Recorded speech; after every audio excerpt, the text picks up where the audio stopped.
প্রেমে বিচ্ছেদ, মাথা ন্যাড়া করে দুধ দিয়ে গোসল করল যুবক। 4 বছর যাবত এক মেয়ের সঙ্গে ছিল প্রেমের সম্পর্ক। তবে বেকার থাকায় 4 বছরের ভালোবাসার সম্পর্কের ইতি টেনে চলে গেছে প্রেমিকা। রাগে দুঃখে নিজের মাথা ন্যাড়া করে দুধ দিয়ে গোসল করেছেন হাশেম আল ওসামা নামে এক যুবক।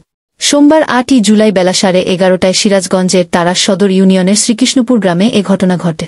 হাশেম আল ওসামা ওই গ্রামের মোহাম্মদ শাহজাহান আলীর ছেলে। তিনি সলঙ্গা ফাজিল ডিগ্রি মাদ্রাসার শিক্ষার্থী। জানা গেছে, বিচ্ছেদের বিষয়টি মেনে নিতে পারেননি তিনি। বিচ্ছেদের পর চুল, দাড়ি কাটা বন্ধ করে দেন।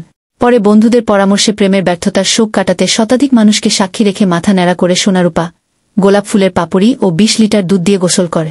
শপথও করেছেন জীবনে আর কোনোদিন প্রেম করবেন না, বিয়েও করবেন না তিনি। প্রেমিক হাশেম আল ওসামা গণমাধ্যমকে বলেন, কুড়িগ্রাম জেলার রৌমারী সদরের মোছাম্মদ নূপুর খাতুনের সঙ্গে সামাজিক যোগাযোগ মাধ্যমে পরিচয় হয়। 4 বছর ধরে প্রেমের সম্পর্ক ছিল আমাদের। আমার সবকিছু জানত সে। আমাকে বলতো তোমার কিছু থাকা লাগবে না, আমাকে ছাড়া জীবনে অন্য কাউকে বিয়ে করবে না বলে শপথ করেছিল। তিনি বলেন, কয়েকদিন আগে আমি বেকার সেই অজুহাত দেখিয়ে প্রেমের সম্পর্কের বিচ্ছেদ ঘটা। বিষয়টি আমি মেনে নিতে পারিনি।